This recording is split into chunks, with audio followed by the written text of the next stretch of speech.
चालाक कौवा जादुई मज़ेदार कहानियाँ। एक बार की बात है, एक कौवा आसमान में उड़ रहा था। तभी उसे याद आया कि उसने अपना कुछ खाना एक पेड़ के पास रखा है।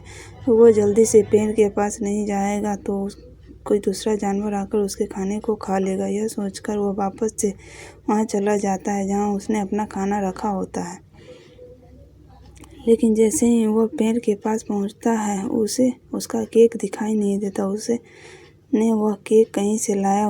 उसे यह देखकर बहुत गुस्सा आता है कि उसका केक किसी ने खा लिया है। यह जानने के लिए उसका कि किसी ने खा गया है, वह पूरे जंगल के जानवर से पूछताछ फिरता है। वह सबसे पहले हाथी के पास जाता है और हाथी से कहता है, हाथी भाई, क्या तूने मेरा केक किसी जानवर को खाते हुए देखा है? मैंने यहीं इस दरख्त के पास रखा था। यह सुनकर हाथी कहता है, नहीं भाई, मैंने तुम्हारा केक नहीं देखा और न ही यह देखा कि किसी ने खाया। यह सुनकर कौवा आगे बढ़ जाता है। अब उसे एक बंदर दिखाई देता है। कौवा बंदर से कहता है, बंदर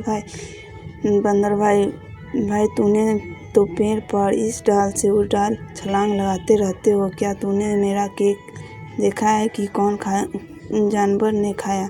यह सुनता बंदर कहता है, नहीं, मैंने तो ऐसा कोई केक नहीं देखा किसी जानवर को खाते हुए। तुम्हें शायद वह नटखट चिड़िया बता सकती है। कौवा उस नटखट चिड़िया के पास जाता है।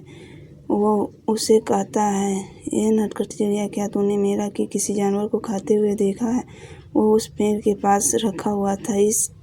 उसका नटखट चिड़िया कहती है, नहीं कहो भाई, मैंने तो तुम्हारा ठीक से किसी जानवर को खाते हुए नहीं देखा। यह सुनकर कौवा चला जाता है। अब वह पूरे जानवरों से पूछ कर थक गया था। अब उसके पास कोई चारा नहीं था कि उसने किस को भूल जाए। लेकिन वहाँ से उसे एक लोमड़ी गुजरते दिखाई दी।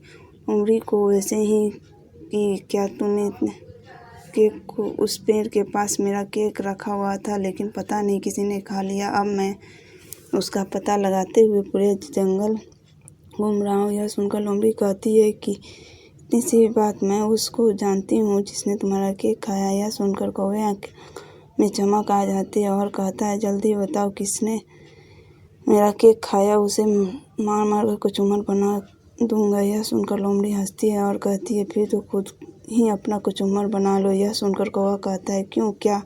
लोमड़ी कहती है कि यह सुबह मैं यहाँ से गुजर रही थी तो तुम ही वह केक खा रहे थे और तूने ही वह आकर सपाचट कर दिया। यह सुनकर कौवा सोचता है। तब उसे याद आ जाता है कि सुबह उठ उसने